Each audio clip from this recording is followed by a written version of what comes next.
Elara Valdés, con sus 23 años, vivía una existencia prestada de los libros que reparaba. En su pequeño taller de Salamanca, el aire olía a vainilla y a polvo, a la historia contenida en el pergamino y el cuero agrietado. Sus manos, delicadas y precisas, se movían con una reverencia casi sagrada sobre las páginas rotas, suturando el papel como si curara heridas antiguas. Cada libro era un portal a un mundo de pasiones, aventuras y libertades que ella solo podía tocar a través de la tinta. Era una restauradora de vidas ajenas, mientras la suya permanecía intacta, sin leer, guardada en un estante demasiado alto. El silencio de su taller era su único confidente, un vacío que reflejaba el hueco en su pecho, la certeza de que su alma estaba tan encuadernada y restringida como los volúmenes más preciados que protegía. ¿Puede una voz ser la llave que libere a un alma atrapada entre páginas antiguas? Lo que estás a punto de descubrir cambiará para siempre la vida de Elara, desvelando un secreto que la arrastrará a un mundo de oscuridad y deseo. No te pierdas ni un solo segundo de esta historia, porque la revelación que se esconde en la penumbra te dejará sin aliento. Suscríbete ahora para ser el primero en verlo y déjanos un comentario contándonos qué crees que pasará cuando el silencio se rompa. Queremos leer tus teorías y que formes parte de este viaje emocional. Su universo se limitaba a las 4 paredes de ese cuarto, un anexo de la casa familiar que era a la vez su refugio y su celda. La luz que se filtraba por la única ventana era siempre tenue, como si el sol temiera perturbar la quietud de su reclusión. Sobre la mesa de trabajo, las herramientas, plegaderas de hueso, hilos de lino, prensas de madera, eran extensiones de su propia contención, instrumentos para imponer orden y belleza sobre el caos del tiempo. Ella misma se sentía como uno de esos libros frágiles, una pieza valiosa, preservada con esmero, cuya finalidad no era ser leída con pasión, sino ser conservada como un objeto de valor para una transacción futura. Su vida era una meticulosa restauración de la obediencia, un arte de la sumisión perfeccionado a lo largo de los años. La virginidad de Elara no era una elección romántica, ni una convicción moral propia. Era el sello de garantía de su familia. A sus 23 años, su inocencia era un capital, el activo más importante en el balance de cuentas de un linaje ahogado por las deudas y el orgullo. Crecida bajo la mirada vigilante de una madre que equiparaba la pureza con el deber, Elara había aprendido a ver su propio cuerpo como un territorio ajeno, un jardín cerrado cuyo portón solo se abriría para el hombre que su familia considerara adecuado. No sentía vergüenza, sino una extraña disociación, como si esa parte de ella, tan íntima y personal, fuera en realidad una dote, una promesa silenciosa que pesaba sobre sus hombros más que cualquier secreto guardado en los libros que amaba. La presión era una presencia constante, tan densa como la humedad en los muros antiguos de Salamanca. No se manifestaba en gritos ni en discusiones, sino en silencios cargados de significado, en miradas de su madre que lo decían todo sin pronunciar una palabra. La ruina financiera de su familia era un fantasma que se sentaba a la mesa con ellos cada noche, y el sacrificio de Elara era el exorcismo pactado. Su padre, un hombre de principios férreos, ahora doblegado por el fracaso, evitaba su mirada, incapaz de confrontar el precio que le estaba pidiendo a su única hija. Ella, a cambio, interpretaba su papel a la perfección, con una sonrisa serena y una calma que desmentía la tormenta que rugía en su interior. La lealtad era su yugo, y lo llevaba con una gracia resignada. El futuro tenía un nombre y un rostro, pero para Elara era simplemente el acuerdo. Un hombre mayor, respetable, de buena posición y tan predecible como el ciclo de las estaciones. Un matrimonio que sería la salvación económica de los Valdés y la tumba de los sueños de Elara. A veces, mientras leía pasajes sobre amores prohibidos y pasiones arrebatadoras, una risa amarga pugnaba por salir de su garganta. ¿Qué sabían esas heroínas de ficción sobre la verdadera cárcel? La suya no tenía barrotes de hierro, sino de deber, honor y gratitud. Se imaginaba a sí misma caminando hacia el altar, con un vestido blanco que simbolizaba una pureza que para ella solo significaba ausencia, un lienzo en blanco sobre el que otros pintarían su destino. La seguridad a cambio del alma, ese era el contrato. El vacío que sentía era más profundo por las noches. Cuando el último libro era cerrado y devuelto a su caja de conservación, la magia se desvanecía y la realidad la golpeaba con la fuerza de un viento helado. Se quedaba inmóvil en la penumbra de su habitación, escuchando el latido de su propio corazón, un ritmo solitario en una sinfonía de silencio. Se preguntaba si alguna vez alguien se interesaría por leer las páginas de su propia historia, o si estaba destinada a ser un prólogo para la vida de otro. Anhelaba algo que no podía nombrar, una conexión que fuera más allá de las palabras impresas, un toque que no fuera el del papel antiguo. Vivía suspendida entre la ficción y una realidad que no sentía como suya, una espectadora de su propia existencia. Pero una tarde de otoño, cuando la luz dorada teñía de melancolía las piedras de la ciudad, algo rompió la monotonía de sus días. Un sobre grueso, de un papel costoso y con un remitente desconocido, llegó a su nombre. No era una factura ni una carta de proveedores. El sello lacado, de un negro intenso y sin ningún emblema, parecía una anomalía en su mundo de tonos sepia y ocres. Al sostenerlo en sus manos sintió un temblor que no provenía del frío. Era una vibración extraña, la premonición de que ese sobre no contenía simples palabras, sino el peso de una bifurcación en su camino. Por primera vez en mucho tiempo, Elara sintió una punzada de algo que no era resignación. Era una mezcla aterradora de curiosidad y pavor. Con dedos temblorosos, Elara rompió el sello de laca negra. El papel, de un blanco nítido y un gramaje que denotaba lujo, se desplegó revelando un contrato redactado en una tipografía impersonal y precisa. Las cláusulas eran claras y frías. Una agencia de servicios exclusivos requería una lectora nocturna para un cliente anónimo.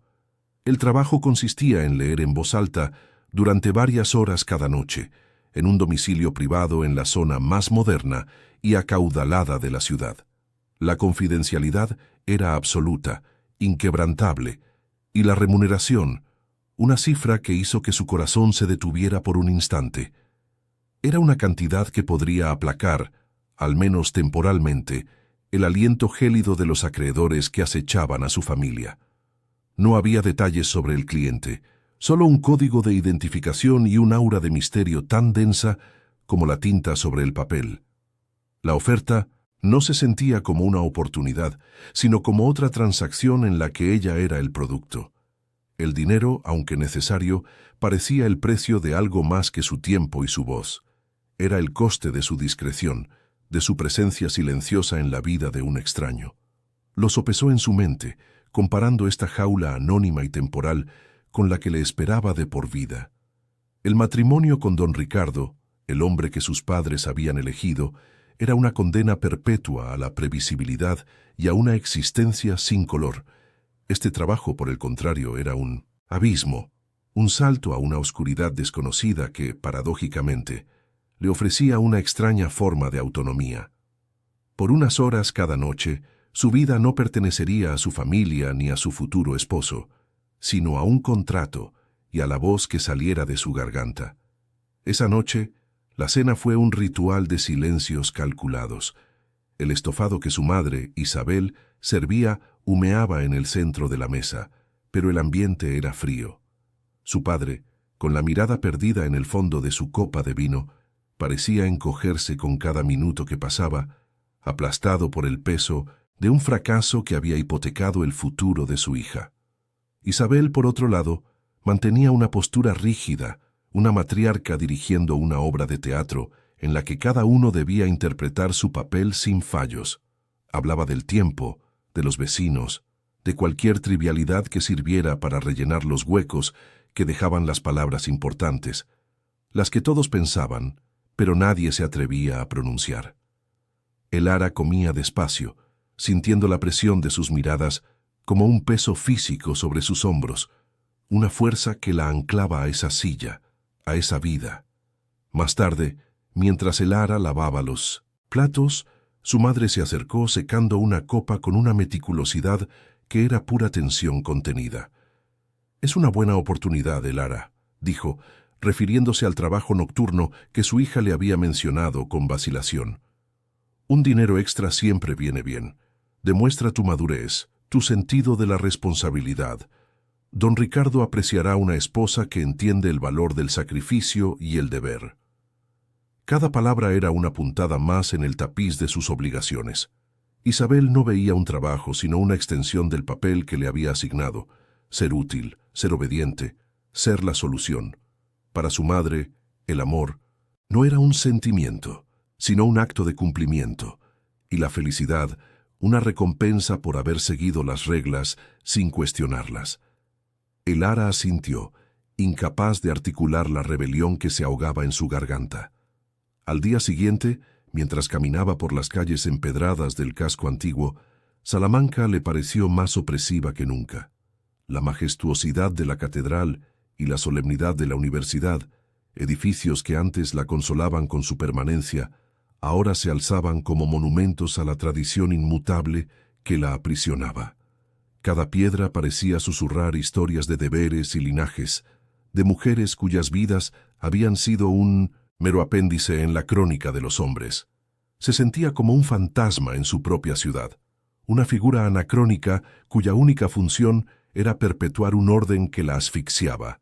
La gente pasaba a su lado, envuelta en sus propias vidas, y ella se preguntaba si alguno de ellos sentía esa misma disonancia, esa terrible sensación de estar viviendo una vida que no le pertenecía en absoluto. El rostro de su prometido, don Ricardo, se superponía a las fachadas de piedra. Era un hombre de unos 50 años, de gestos pausados y una sonrisa que nunca llegaba a sus ojos. Su reputación era impecable, su fortuna sólida, y su conversación un monótono recorrido por temas de negocios y política local. El Ara lo había visto en contadas ocasiones, siempre bajo la supervisión de sus padres. Recordaba sus manos, grandes y cuidadas, y la forma en que habían rozado la suya al despedirse. Un contacto que le había provocado un escalofrío no de emoción, sino de una profunda y helada repulsión. Imaginarse compartiendo su cama, su vida, su silencio, era como contemplar un paisaje sin horizontes, una llanura gris y estéril que se extendía hasta el infinito. Era la seguridad a cambio de la anulación total de su ser. De vuelta en su taller, buscó refugio entre sus libros. Tomó un volumen de poesía de Emily Dickinson, cuyas páginas conocía de memoria. Las palabras de la poeta, que había vivido recluida como ella, eran un eco de su propia alma. «Mi vida ha sido un fusil cargado», leyó en voz baja. Sintió la verdad de esa frase resonar en su pecho. Ella también era un arma cargada, pero no por su propia voluntad, sino por las expectativas de otros, cargada de pureza, de deber, de silencio. El deseo de disparar, de estallar, en un acto de autoafirmación, era una corriente subterránea y peligrosa que recorría sus venas. Por un instante, fantaseó con rechazarlo todo: el matrimonio, el trabajo, las miradas suplicantes de su padre y las órdenes veladas de su madre. Pero la fantasía se disolvió, dejando tras de sí solo el regusto amargo de la impotencia. Finalmente, con una resignación que se parecía demasiado a la derrota, firmó el contrato. La tinta negra selló su decisión, un pacto con lo desconocido como única vía de escape de lo conocido y temido.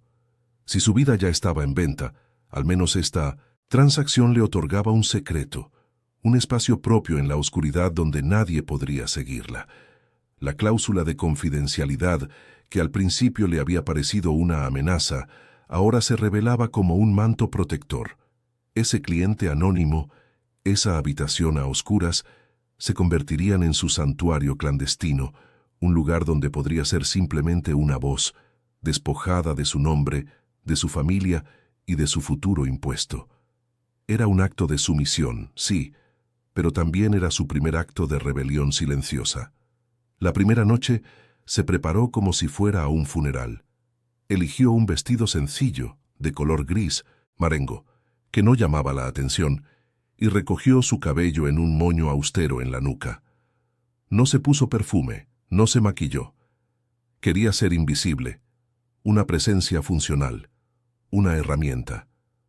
Al salir de casa, la noche de Salamanca la envolvió con su aire fresco y su silencio antiguo. Las calles que de día eran un hervidero de turistas y estudiantes estaban ahora desiertas, y sus pasos resonaban sobre los adoquines con una solemnidad inquietante.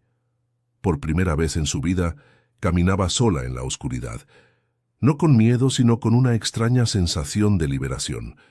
Cada paso la alejaba de la casa familiar, del taller, de la mujer que todos esperaban que fuera. El taxi la dejó frente a un edificio que era la antítesis de todo lo que conocía. Una torre de cristal y acero negro que se clavaba en el cielo nocturno como un fragmento de otra galaxia. No había adornos ni historia, solo líneas puras, frías, y una entrada minimalista que parecía la puerta a otro universo. El portero, un hombre de rostro impasible, comprobó su nombre en una lista y la guió en silencio hacia un ascensor privado.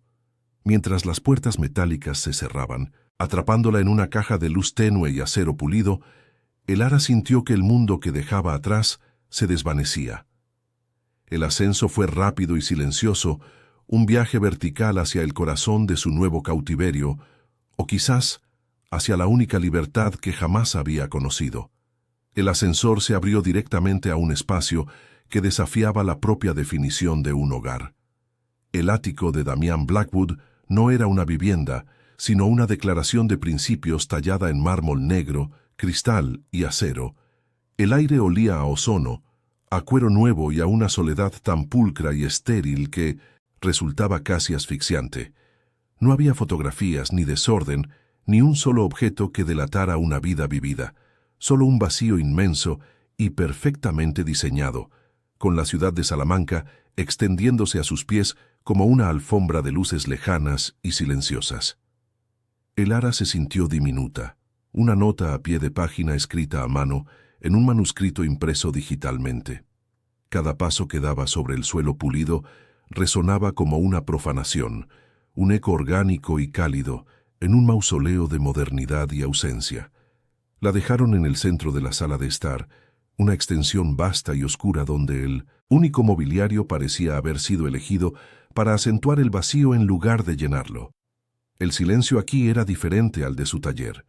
No era un silencio pacífico y lleno de historias, sino uno pesado, fabricado, el silencio del poder absoluto y del aislamiento autoimpuesto. Esperó de pie, con las manos entrelazadas frente a ella, sintiendo el peso de unos ojos que no podía ver.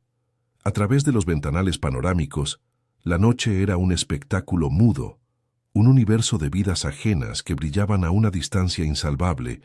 El tiempo pareció estirarse, volverse denso y pegajoso, y con cada segundo que pasaba, la certeza de que había cometido un terrible error se solidificaba en su pecho como un bloque de hielo. Su presencia se anunció no con un sonido, sino con una alteración en la densidad de la penumbra. Una sombra se desprendió de otras sombras en el extremo más alejado de la habitación. Damián Blackwood se movió con una fluidez casi depredadora, un contorno oscuro recortado contra el resplandor distante de la ciudad. No caminaba, se deslizaba a través de su dominio con una autoridad que no necesitaba ser demostrada. Elara contuvo la respiración, su corazón martilleando contra sus costillas con una fuerza brutal. Su primera impresión no fue la de un hombre, sino la de una fuerza elemental, una concentración de dolor y voluntad tan intensa que parecía curvar el aire a su alrededor. Era la personificación de la noche misma, elegante, impenetrable y llena de peligros ocultos. Cuando entró en el débil haz de luz que se filtraba desde el pasillo, sus rasgos se revelaron con una claridad devastadora. Era un hombre de una belleza austera y cortante, con pómulos afilados, una mandíbula firme y un cabello oscuro peinado hacia atrás con una precisión impecable. Sin embargo, sus ojos permanecían ocultos en la sombra, un vacío en el centro de su rostro perfectamente esculpido. Vestía un sencillo jersey de cachemira negro y unos pantalones a medida del mismo color, una uniformidad que lo hacía parecer aún más una aparición. Había una rigidez en su postura, una tensión controlada en sus hombros que insinuaba una batalla interna constante, una herida invisible que dictaba cada uno de sus movimientos calculados. Su voz, cuando finalmente habló, la sobresaltó. Era un barítono profundo y resonante, pero completamente desprovisto de inflexión o calidez. Sonaba como piedras rozando en el fondo de Indonsis, un río seco. «Se sentará allí», dijo, sin preámbulos, señalando con un gesto vago de la cabeza hacia una silla solitaria. No hubo un «buenas noches», ni una presentación, ni el más mínimo atisbo de cortesía social. Sus palabras eran órdenes, fragmentos de información funcional, diseñados para establecer los límites de su interacción de la manera más eficiente y distante posible. Leerá con el tono de voz que está utilizando ahora. No se detendrá a menos que yo se lo indique. No haga preguntas. No hable si no es para leer, ¿entendido? Era una jaula verbal, construida en segundos. El ara sintió que su capacidad para hablar la había abandonado por completo. Solo pudo asentir, un movimiento casi imperceptible que le costó un esfuerzo inmenso. El poder que emanaba de él era una fuerza física, una presión en el aire que le dificultaba respirar. Era la encarnación de todo lo que la intimidaba, la riqueza, la autoridad, una frialdad que parecía tallada en su propio ser. Se sentía como una campesina llevada ante un rey oscuro y caprichoso. El abismo que los separaba no era solo de clase social, sino de experiencia vital. Él había vivido, luchado y perdido en una escala que ella ni siquiera podía imaginar, y ahora parecía existir en un plano diferente, un exilio autoimpuesto, donde las reglas normales de la interacción humana ya no se aplicaban.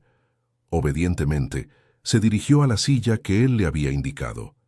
Era una pieza de diseño, elegante y minimalista, pero deliberadamente incómoda, diseñada para mantenerla alerta. Junto a ella, una lámpara de pie proyectaba un círculo de luz ámbar increíblemente tenue, apenas lo suficiente para iluminar las páginas de un libro, pero no más allá. El resto de la habitación se sumió de nuevo en una oscuridad casi total. Él se retiró a esa misma oscuridad, desapareciendo de su vista. Se convirtió en una presencia invisible, un oyente sin rostro en algún lugar de la vasta negrura. El escenario era deliberadamente teatral, diseñado para anularla a ella como persona y convertirla en una mera función, una voz incorpórea en la noche. Sobre una pequeña mesa auxiliar junto a la silla, un único libro la esperaba. Era una edición antigua de Cumbres borrascosas, encuadernada en cuero oscuro y desgastado. El ara sintió una punzada de familiaridad y al mismo tiempo una profunda ironía. Ella, que pasaba sus días devolviendo la vida a volúmenes como aquel, ahora debía usar uno para calmar los demonios de un hombre que vivía en un mundo que despreciaba la historia y la imperfección. El libro se sentía extrañamente pesado en su regazo, como si contuviera no solo la trágica historia de Catherine y Heathcliff, sino también el peso de la soledad y el tormento del hombre que la escuchaba desde las sombras. Era una herramienta, y ella, la mano que la empuñaba. Abrió el libro por la primera página y tras respirar hondo para calmar el temblor de sus manos comenzó a leer. Su voz sonó extraña, en el silencio opresivo, un hilo frágil y tembloroso de sonido en la inmensidad de la sala. 1801. Acabo de regresar de una visita a mi casero, el solitario vecino que tendré que molestar. Estaba intensamente consciente de su presencia en la oscuridad, de su atención indivisa. Cada palabra que pronunciaba se sentía desnuda, expuesta a un juicio silencioso y riguroso. Para no sucumbir al pánico, se aferró a las palabras de Brontë, dejando que el ritmo de la prosa la guiara, construyendo con su voz un pequeño refugio contra la tensión palpable que llenaba el aire. Lentamente, a medida que avanzaba por las primeras páginas, algo cambió. Su voz, al principio vacilante, se asentó, adquiriendo una cadencia más firme y segura. El terror inicial no desapareció por completo, pero fue sepultado bajo una capa de concentración hipnótica. Podía sentir su escucha. No era una escucha pasiva, era activa, intensa, como la de un hombre que se ahoga y se aferra a la única cuerda que le han lanzado. La atención que emanaba de la oscuridad no era crítica, sino voraz. Por un instante fugaz, la dinámica de poder pareció invertirse. Él, el millonario todopoderoso, la necesitaba. Necesitaba su voz. Para llenar el vacío, para mantener a raya lo que fuera que acechara en su silencio, y en esa extraña simbiosis nació una conexión tan invisible como innegable. Las noches en el ático de Damián Blackwood se convirtieron en un ritual que redefinía la existencia de Elara. La tensión inicial, aquel miedo paralizante que la convertía en una estatua de hielo, se fue disolviendo lentamente, reemplazado por una extraña familiaridad con la penumbra y el silencio que la envolvía. Ya no sentía el pánico de ser observada por un depredador, sino la calma de compartir un espacio sagrado con otra, alma solitaria. El círculo de luz de la lámpara dejó de ser el foco de un interrogatorio para convertirse en una hoguera íntima en medio de una vasta oscuridad, un refugio donde su voz tejía mundos para mantener a raya los fantasmas de ambos. Se movía por el apartamento con una confianza silenciosa, conociendo el eco de sus propios pasos sobre el mármol, el olor a cuero y a noche que impregnaba el aire. Aunque seguía sin verle el rostro con claridad, Elara aprendió a leer a Damián a través de otros sentidos. Percibía el casi imperceptible cambio en su respiración cuando una frase le conmovía, el leve crujido del sillón de cuero cuando se inclinaba hacia adelante, absorto en la trama, o el sutil aroma a whisky de Malta que a veces flotaba en el aire, delatando una noche más difícil que las otras.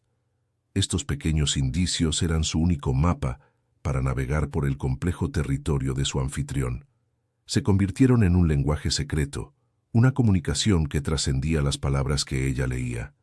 Él ya no era solo una sombra imponente, sino una presencia vulnerable, cuya quietud estaba cargada de un dolor que ella empezaba a sentir, como propio, una resonancia que vibraba en el espacio que los separaba y los unía a la vez.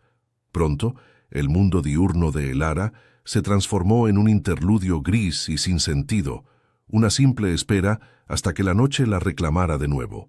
Su taller, antes su único refugio, ahora le parecía una celda polvorienta.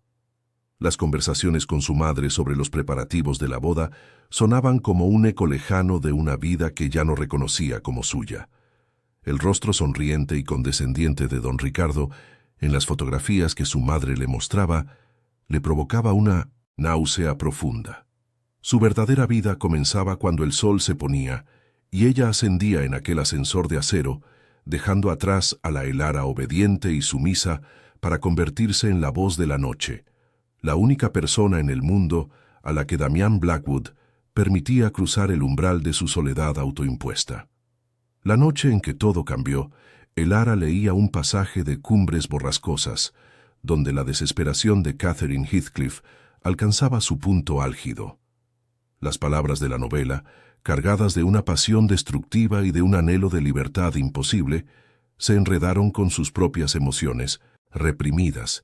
«No puedo vivir sin mi vida, no puedo vivir sin mi alma», leyó, y la frase se clavó en su pecho como un puñal. Sintió que no era la voz de Catherine la que hablaba, sino la suya propia, un grito ahogado que emergía desde lo más profundo de su ser. La angustia por su propio destino, por el matrimonio que se cernía sobre ella como una sentencia, la abrumó por completo, y una lágrima silenciosa rodó por su mejilla, cayendo sobre la página antigua y emborronando la tinta. Intentó continuar carraspeando para disimular la emoción que le atenazaba la garganta, pero su voz se quebró en un sollozo ahogado. El sonido, pequeño y frágil, pareció reverberar en el silencio monumental del ático con la fuerza de una explosión.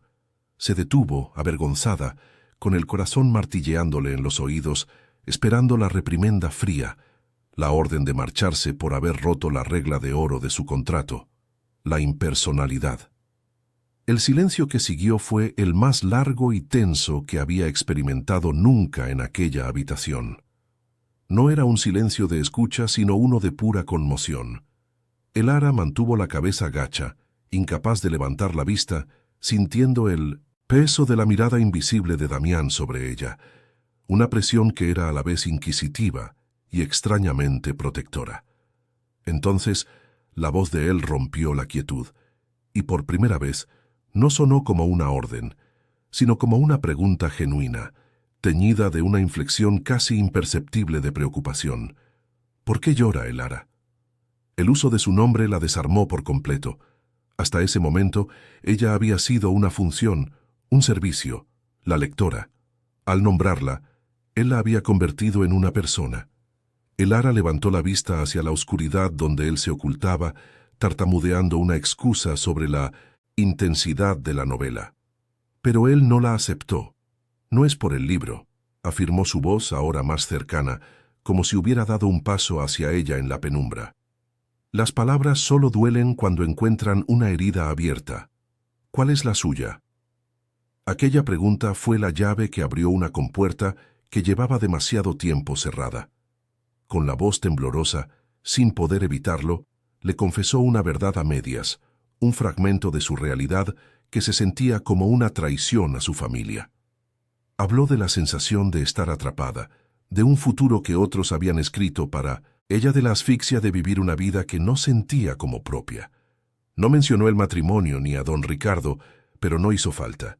Damián escuchó en un silencio absoluto, un silencio que no juzgaba, sino que absorbía cada una de sus palabras como si fueran un bien preciado. No ofreció consuelo ni soluciones, simplemente le concedió el regalo de ser escuchada, creando en ese instante un vínculo de una intimidad tan profunda que asustaba. A partir de esa noche, la atmósfera en el ático se transformó irrevocablemente. La barrera invisible entre ellos, aunque todavía presente, se había vuelto porosa. Elara ya no leía para una sombra, sino para un hombre cuyas heridas empezaban a dialogar con las suyas. Sentía su presencia con una intensidad nueva, una conciencia casi física de su cuerpo en la oscuridad. A veces, mientras leía, se permitía imaginar sus ojos intentando adivinar su color, la expresión que tendrían si la luz se los revelara. La lectura dejó de ser un trabajo para convertirse en un encuentro clandestino, una confesión mutua a través de las palabras de otros, y el deseo, un sentimiento que siempre había considerado ajeno y peligroso, comenzó a arraigar en su corazón con una fuerza insospechada. Damián también cambió, aunque de forma casi imperceptible.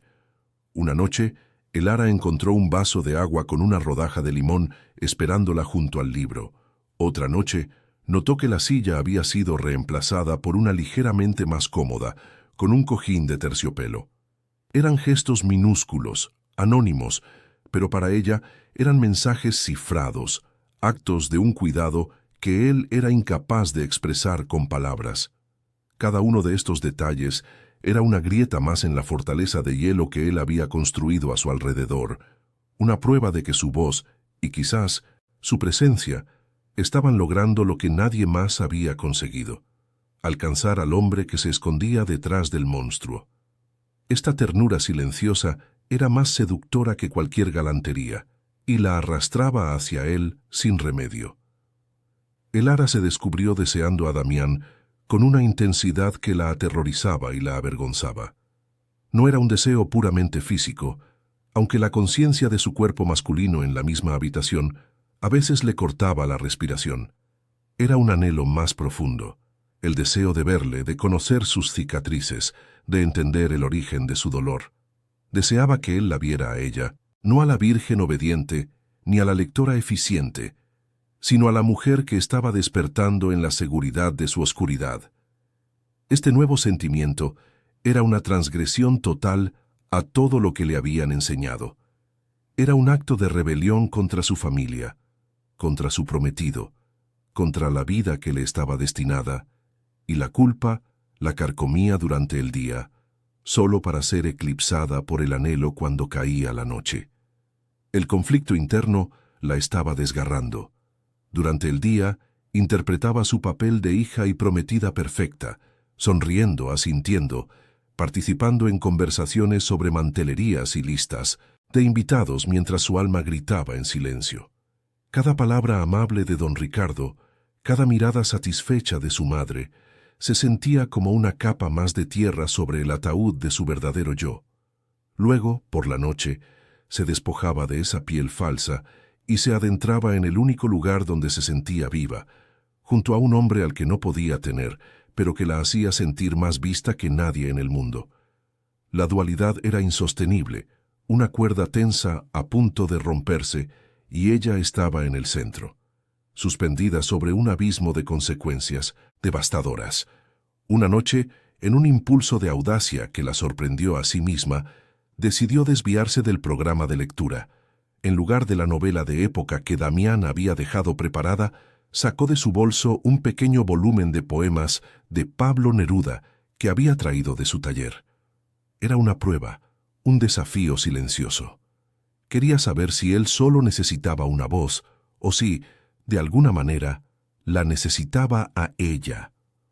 Con el corazón latiéndole desbocado, comenzó a leer los versos del poema 20, su voz llenando la sala con la melancolía y la sensualidad de las palabras del poeta. Puedo escribir los versos más tristes esta noche. Esperaba que la detuviera, que la reprendiera, pero Damián permaneció en un silencio absoluto y tenso. Él no la interrumpió. El único sonido que rompió el hechizo de la poesía fue el de su respiración, que se había vuelto audiblemente más profunda, casi irregular. El ara sintió una oleada de poder y de miedo. Las palabras de Neruda, cargadas de amor, pérdida y deseo carnal, estaban hablando por ellos, llenando el espacio con todo lo que ambos sentían pero no se atrevían a nombrar. Cuando terminó el poema, el silencio que quedó flotando en el aire era denso, eléctrico, cargado de una tensión casi insoportable. Había cruzado una línea, y ambos lo sabían.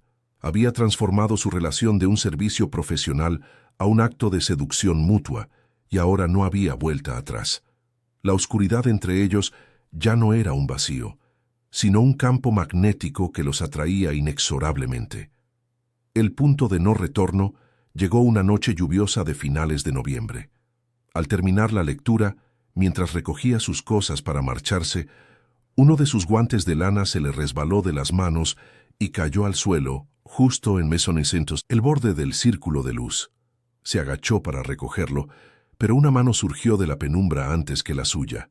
Era la mano de Damián, grande, pálida y con los nudillos marcados, como la de alguien que ha apretado los puños con demasiada fuerza durante demasiado tiempo. Al entregarle el guante, sus dedos rozaron los de ella. Fue un contacto fugaz, apenas un susurro de piel contra piel, pero para el ara fue como si una descarga eléctrica le recorriera todo el cuerpo, encendiendo cada terminación nerviosa. Ambos retiraron las manos como si se hubieran quemado. El ara levantó la vista, bruscamente, intentando ver su rostro en la oscuridad, pero él ya se había replegado en las sombras. El aire crepitaba con la energía de ese contacto prohibido. Sin decir una palabra, ella recogió sus cosas y prácticamente huyó del apartamento, con el corazón desbocado y la piel de su mano ardiendo. Aquel roce accidental había sido más íntimo y real que cualquier beso que pudiera haber imaginado. Había derribado el último muro, el de la distancia física, y había desatado una tormenta de sensaciones en su cuerpo virgen que la dejó temblando de una mezcla de pánico y un deseo, abrumador y desconocido. Ese contacto la persiguió durante días. Sentía el fantasma de su piel sobre la suya, un recordatorio constante de la conexión que los unía. La idea de casarse con don Ricardo, de permitir que sus manos la tocaran, se volvió físicamente repulsiva. ¿Cómo podía entregarse a un hombre cuando el simple roce de los dedos de otro había despertado algo tan primordial y poderoso dentro de ella? La elección ya no era entre el deber y la libertad, sino entre la muerte en vida y la posibilidad de una pasión que, aunque probablemente la destruiría, era la única que la hacía sentir verdaderamente viva. El dilema moral se había convertido en una necesidad visceral. Ya no se trataba de lo que debía hacer, sino de lo que su cuerpo y su alma le suplicaban que hiciera. Mientras tanto, la presión de su familia se intensificaba de forma asfixiante. Su madre había fijado la fecha de la boda para la primavera y pasaba los días inmersa en preparativos febriles, arrastrando a Elara a pruebas de vestidos y reuniones con organizadores. Cada conversación sobre su futuro matrimonio era una tortura, una farsa en la que se sentía cada vez más incapaz de participar. La tensión la estaba consumiendo, privándola del sueño y del apetito. Llegaba al ático de Damián cada noche más agotada, más frágil, sintiendo que su voz, su único refugio, era lo único que la mantenía anclada a la cordura. Pero incluso ese santuario se había vuelto un lugar de tormento, un recordatorio constante de lo que anhelaba y no podía tener. La última noche antes de que todo se rompiera, Elara llegó al ático sintiéndose completamente vacía, como una cáscara hueca. El peso de su doble vida, la culpa y el deseo, la habían llevado al límite de su resistencia física y emocional. Se sentó en la silla, abrió el libro y miró las palabras sin verlas realmente. Sabía, con una certeza helada y aterradora, que algo estaba a punto de ceder. La cuerda que la mantenía suspendida entre sus dos mundos se había tensado hasta el extremo, y el más mínimo soplo de viento sería suficiente para romperla. La tensión en la habitación era un preludio de la tormenta que estaba a punto de desatarse, una calma precaria antes del colapso inevitable que lo cambiaría todo para siempre. Aquella noche, las palabras se negaban a nacer. Elara abrió el libro, un volumen de poesía que él había dejado para ella, pero sus ojos se deslizaban sobre los versos sin absorberlos. Un nudo de puro agotamiento emocional le oprimía la garganta, un peso acumulado de días de sonrisas falsas y noches de anhelos prohibidos. Intentó pronunciar la primera estrofa, pero de sus labios solo escapó un susurro ahogado, un sonido frágil que se rompió antes de poder formar una palabra. Lo intentó de nuevo, forzando el aire desde sus pulmones, pero su voz, su única herramienta en aquel santuario oscuro, la había traicionado. Era el sonido de su propia alma rindiéndose, una capitulación silenciosa ante una presión que ya no podía soportar. El libro tembló en sus manos y una lágrima de frustración y desesperanza se deslizó por su mejilla. El silencio que siguió a su fracaso fue diferente a todos los anteriores. No era el silencio atento de la escucha, sino un vacío denso y acusador. El fracaso resonaba en la quietud con la fuerza de un grito, y Elara se encogió en la silla, consumida por una vergüenza helada. Estaba segura de que ese era el final. Él la despediría con su frialdad habitual, la expulsaría de su mundo por no haber cumplido con su única función. Esperó el veredicto, la palabra cortante que pondría fin a su ritual clandestino, pero solo hubo quietud. Cada segundo que pasaba era una tortura, un estiramiento del tiempo que magnificaba su sensación de inutilidad. Cerró los ojos, preparándose para la humillación de ser desechada, de volver a ser solo la chica obediente cuyo único valor residía en su capacidad para cumplir las expectativas de los demás. Pero en lugar de una orden, lo que rompió la tensión fue un sonido casi imperceptible, el suave crujido del cuero de un sillón. Luego el eco sordo de unos pasos sobre el mármol, lentos, deliberados, acercándose a ella desde el corazón de la penumbra. Elara abrió los ojos de golpe, su corazón martilleando contra sus costillas con un pánico renovado. La silueta de Damián se desprendió de las sombras más profundas, moviéndose hacia el frágil círculo de luz que la rodeaba. Nunca se había acercado tanto. Su presencia, que siempre había sido una fuerza gravitacional en la distancia, ahora se convertía en una masa imponente y tangible que avanzaba hacia ella, alterando el aire, la temperatura, la propia realidad de la habitación. Contuvo la respiración, paralizada entre el miedo y una curiosidad devastadora. Por primera vez, la luz lo rozó lo suficiente para revelar lo que la oscuridad siempre había ocultado. Vio la finísima línea plateada de una cicatriz cerca de su sien, un mapa de un dolor antiguo. Vio la tensión en su mandíbula, un músculo contraído que hablaba de un control férreo y constante, pero fueron sus ojos los que la dejaron sin aliento. No eran fríos ni crueles, como había imaginado. Eran de un gris tormentoso, y en su profundidad había un abismo de un cansancio, tan antiguo, tan profundo, que parecía contener todas las noches de insomnio del mundo. En esa mirada, Elara no vio al millonario poderoso, ni al hombre herido, sino a un náufrago, a un alma tan perdida y solitaria como la suya. En ese instante, todo el miedo se disolvió, reemplazado por una ola de compasión tan intensa que casi la ahoga. Se detuvo frente a ella, su sombra cubriéndola por completo. Elara tuvo que inclinar la cabeza hacia atrás para mirarlo, sintiéndose increíblemente pequeña bajo su imponente estatura. El silencio entre ellos vibraba, cargado de todas las palabras que no se habían dicho en semanas.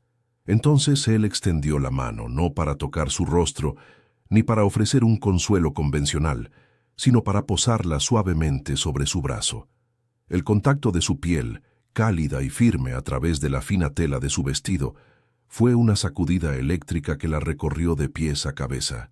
No fue una caricia ni un acto de posesión, sino una guía firme y desesperada. La levantó de la silla con una facilidad que la dejó sin aliento, su gesto desprovisto de toda ceremonia, impulsado por una necesidad pura y cruda. Sin decir una palabra, la guió a través de la penumbra, alejándola del rincón de lectura que había sido su único territorio conocido. La condujo hacia el corazón del ático, hacia la zona más privada, un área que ella nunca había visto. Entraron en su dormitorio, una estancia aún más minimalista y austera que el salón. La única concesión al lujo era una cama inmensa, un vasto y solitario páramo de sábanas de un blanco impoluto que brillaban débilmente bajo la luz de la luna que se filtraba por el ventanal.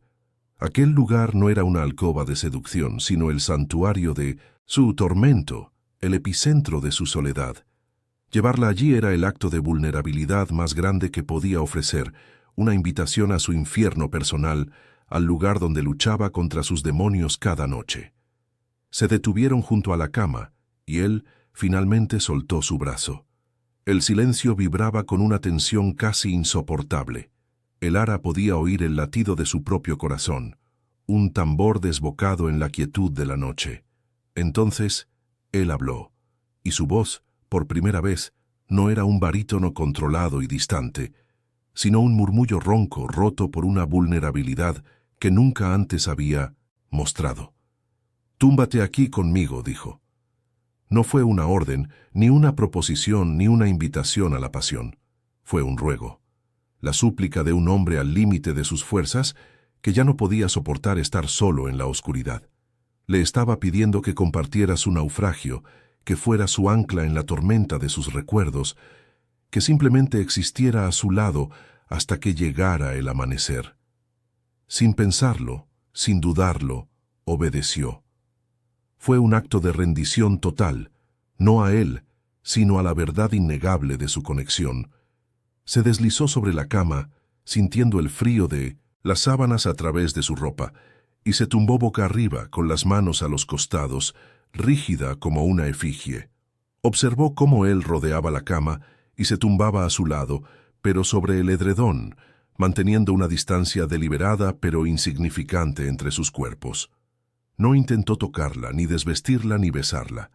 Simplemente se acostó, un contorno oscuro junto a ella, y exhaló un suspiro tan largo y profundo que pareció llevarse consigo el peso de años de sufrimiento. Era la transgresión definitiva, un acto que dinamitaba su compromiso, su reputación y su futuro, y sin embargo, nunca se había sentido tan en su lugar. Yacieron uno al lado del otro, en la oscuridad casi total, escuchando el sonido de sus respiraciones que, poco a poco, comenzaban a acompasarse. El resplandor lejano de la ciudad pintaba patrones fantasmales en el techo, y el único sonido era el murmullo distante del tráfico, a un mundo de distancia.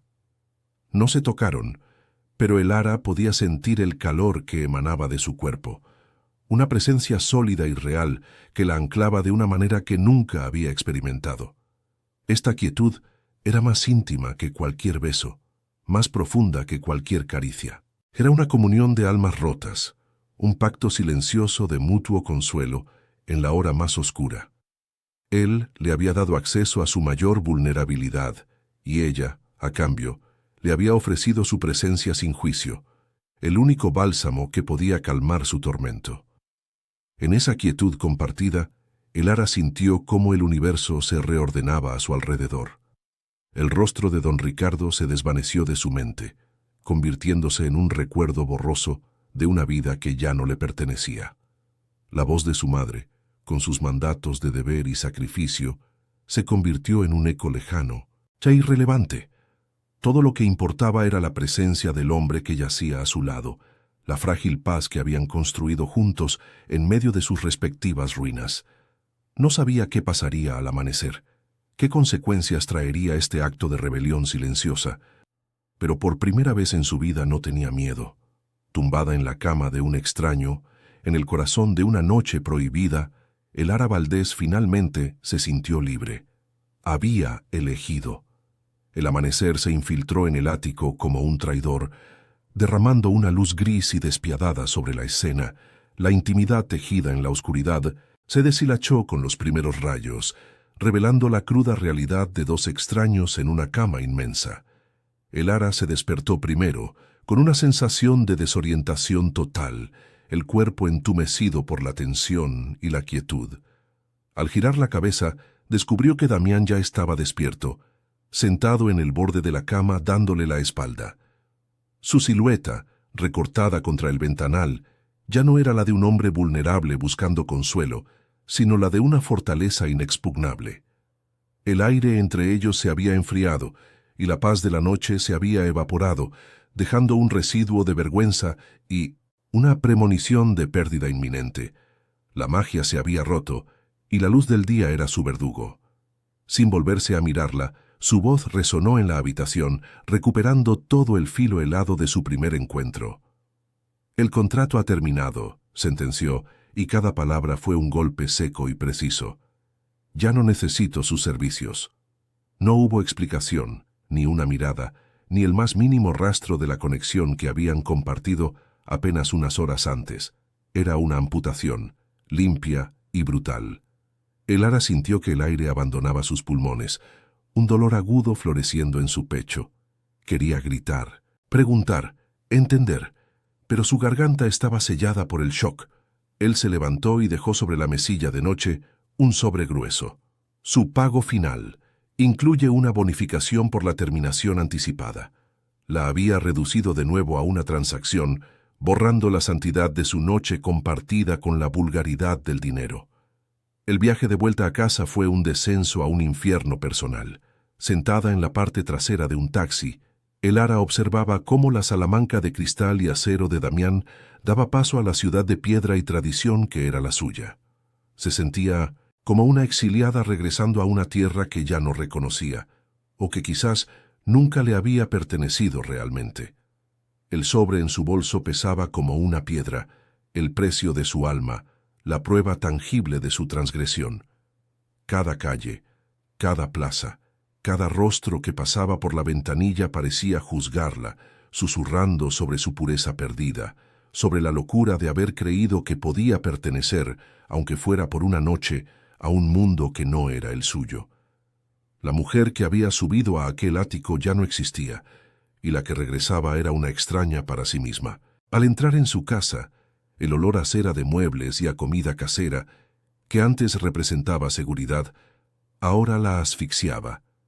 Su madre la recibió con una mirada inquisitiva, notando de inmediato su palidez y el temblor de sus manos.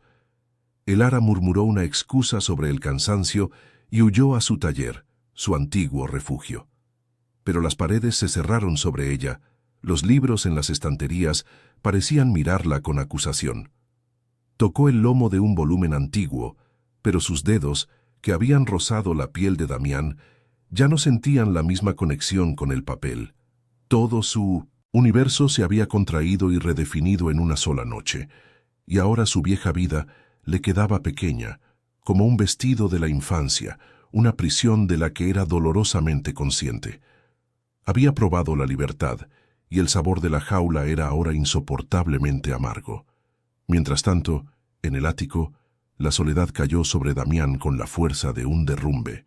El silencio, que antes era su estado natural, ahora estaba preñado de la ausencia de la voz de Elara. La habitación parecía obscenamente grande y vacía. Se quedó de pie junto a la cama deshecha, observando la leve hendidura que su cuerpo había dejado en la almohada, la única prueba de que ella había sido real. La había expulsado para protegerla de su oscuridad, para protegerse a sí mismo de la luz que ella traía, una luz que amenazaba con revelar todas sus cicatrices. Pero al hacerlo, solo había conseguido que la oscuridad fuera más profunda, el silencio más ensordecedor. Había elegido la seguridad de su dolor conocido sobre el terror de una posible salvación, y el precio era un tormento renovado y absoluto. Durante días, Elara vivió en una neblina de culpa y anhelo. De día, soportaba los preparativos de la boda con una apatía que alarmaba a su madre, su mente a kilómetros de distancia, perdida en un ático con vistas a la ciudad. Por la noche, se tumbaba en su cama estrecha y virginal, y el fantasma de la presencia de Damián la envolvía. Revivía cada momento, su voz rota pidiéndole que se quedara, el calor de su cuerpo cercano en la oscuridad, la desolación en sus ojos grises, y luego el recuerdo de su despido helado la apuñalaba, dejándola en un mar de dudas. ¿Había sido todo un juego para él? ¿Una cruel manipulación para satisfacer una necesidad momentánea? La incertidumbre era una tortura, una espina envenenada que se hundía más y más en su corazón con cada hora que pasaba. La tensión en su casa se volvió palpable. Su madre, Isabel, atribuía su extraño comportamiento a los nervios prematrimoniales, pero sus ojos afilados no dejaban de escrutarla, buscando una verdad que no podía nombrar. «No puedes flaquear ahora, Elara», le dijo una tarde mientras doblaban sábanas de lino para su ajuar. «Tu futuro, el nuestro, depende de tu sensatez». Por primera vez, Elara no bajó la mirada, ni asintió dócilmente. Sostuvo la mirada de su madre, y en su silencio no había sumisión, sino una calma nueva y peligrosa. No dijo nada, pero Isabel sintió el cambio, la aparición de una voluntad de hierro donde antes solo había habido obediencia. La hija que había criado para hacer un sacrificio se estaba convirtiendo en una incógnita, y eso la aterrorizaba. En medio del dolor de la separación y el miedo a las consecuencias, algo nuevo comenzó a germinar en el interior de Elara. La humillación de ser despedida no había logrado borrar la verdad fundamental de aquella noche. Por primera vez en su vida, alguien la había visto. Damián no había visto a la hija obediente, ni a la virgen prometida, ni a la lectora eficiente. Había visto su alma, había escuchado su dolor y había respondido con el suyo. Aquel acto de vulnerabilidad compartida le había otorgado una fuerza que no sabía que poseía. La experiencia, aunque dolorosa, la había despertado. Ya no era un personaje de un libro esperando a que otros escribieran su destino. Se había convertido en la autora, y aunque la página siguiente estuviera en blanco y diera pánico, era suya para escribirla. Damián, por su parte, se consumía en su fortaleza de cristal. Intentó contratar a otras lectoras, pero sus voces eran meros ruidos que profanaban el silencio, carentes de la resonancia emocional que solo Elara poseía. El insomnio volvió con una ferocidad renovada, y las noches se convirtieron de nuevo en un campo de batalla contra sus recuerdos. Una noche, desesperado, encontró el pequeño volumen de poemas de Neruda que ella había olvidado. Lo abrió, y sus dedos rozaron las páginas, como si pudiera absorber algo de ella a través del papel. Leyó los versos que ella le había leído, y su propia voz sonó extraña y hueca. Se dio cuenta de su error catastrófico. Al intentar cortar la conexión para evitar el dolor, se había infligido una herida mucho más profunda, una amputación de la única esperanza que había sentido en años. En su taller, rodeada por el silencio de las historias rotas, Elara tomó una decisión. Sostenía en sus manos un manuscrito medieval con la encuadernación destrozada. Durante años, su único objetivo habría sido restaurarlo a su estado original, forzarlo a volver a ser lo que era. Pero ahora lo miraba de otra manera. Veía la belleza en su imperfección, la historia en sus heridas. Comprendió que ella misma era como ese libro. La noche con Damián la había roto, había destrozado la encuadernación de su vida cuidadosamente planificada, pero no la había destruido, la había liberado. Con una calma que la sorprendió a sí misma, dejó el libro sobre la mesa y supo lo que tenía que hacer. No se casaría con don Ricardo, no volvería a ser una historia encuadernada por manos ajenas. Sufriría las consecuencias, pero por fin sería libre. Con una serenidad que le era completamente nueva, Elara regresó a su casa y reunió a sus padres en el pequeño salón, que olía a cera de muebles y a sueños rotos. No hubo lágrimas ni gritos en su voz. Simplemente anunció, con una calma que desarmaba cualquier argumento, que rompía su compromiso con don Ricardo. Su madre, Isabel, palideció, su rostro una máscara de incredulidad y furia contenida, acusándola de egoísmo, de una ingratitud que los llevaría a la ruina. Su padre, por otro lado, solo la miró, y en el fondo de sus ojos cansados, Elara vio un destello de algo que parecía un orgullo doloroso. No se defendió de las acusaciones, simplemente recogió una pequeña maleta con sus pertenencias más queridas y por primera vez salió de aquella casa no como una hija obediente, sino como una mujer dueña de su propio destino, caminando hacia un futuro incierto pero suyo. Semanas después, en su modesta habitación alquilada, un espacio que apenas contenía una cama, y su mesa de trabajo, recibió un paquete inesperado. No había remitente, solo la dirección escrita con una caligrafía elegante y precisa. Con manos temblorosas, lo abrió. Dentro, envuelta en papel de seda, descansaba una primera edición de Cumbres Borrascosas. Era un ejemplar antiguo, con el cuero de la cubierta desgastado por el tiempo y las páginas amarillentas por los años. Un coleccionista habría pagado una fortuna por él, pero para Elara su valor era incalculable por otra razón. No había ninguna nota, no era necesaria. Era un mensaje de Damián, una ofrenda de paz, un reconocimiento. Él no le estaba pidiendo que volviera, le estaba diciendo que la entendía, que su mundo de historias y papel herido también tenía un lugar en el suyo. Era una disculpa y una confesión en el lenguaje que ella le había enseñado. Sostuvo el libro entre sus manos, acercándolo a su rostro. Olía a polvo, a tiempo, y a algo más, un aroma casi imperceptible a ozono y a una colonia masculina que le erizó la piel. Era el olor de su ático, el olor de él. Aquel objeto era un puente tangible entre sus dos mundos, una prueba de que lo que habían compartido en la oscuridad no había sido una ilusión. No lo restauraría, decidió. No intentaría borrar las marcas del tiempo ni las cicatrices de su viaje hasta ella.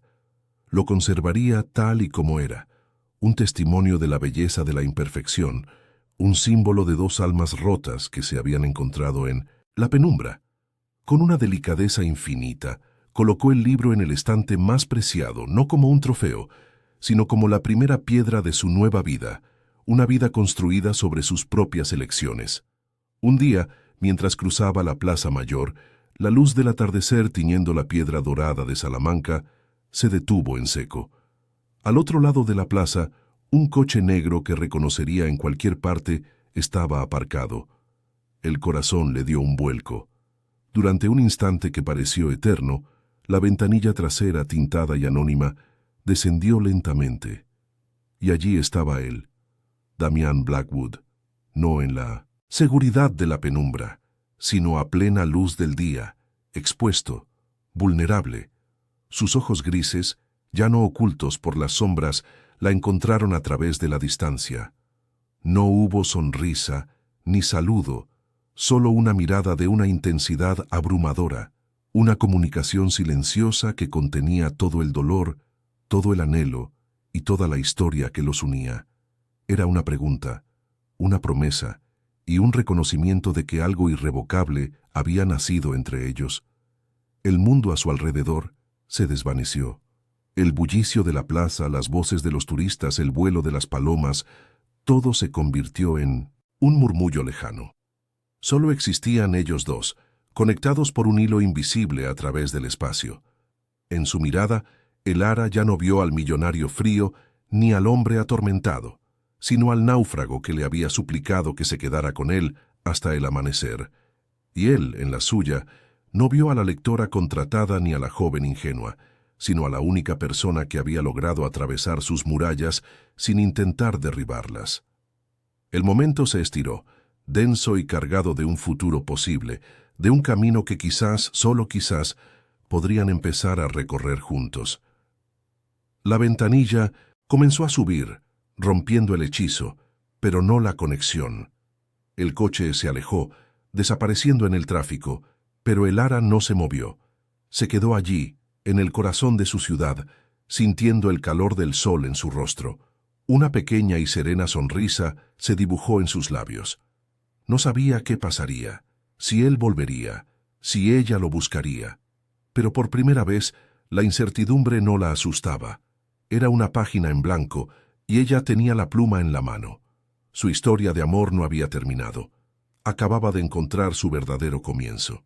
El viaje de Elara y Damián apenas ha comenzado, y su futuro depende de un hilo tan frágil como poderoso. Si crees que las almas rotas merecen una segunda oportunidad para encontrar la luz, suscríbete ahora, dale a me gusta y comparte esta historia. Y lo más importante, déjanos un comentario contándonos cómo imaginas su reencuentro. ¿Crees que Damián luchará por ella? Queremos leer cada una de tus teorías y construir juntos el próximo capítulo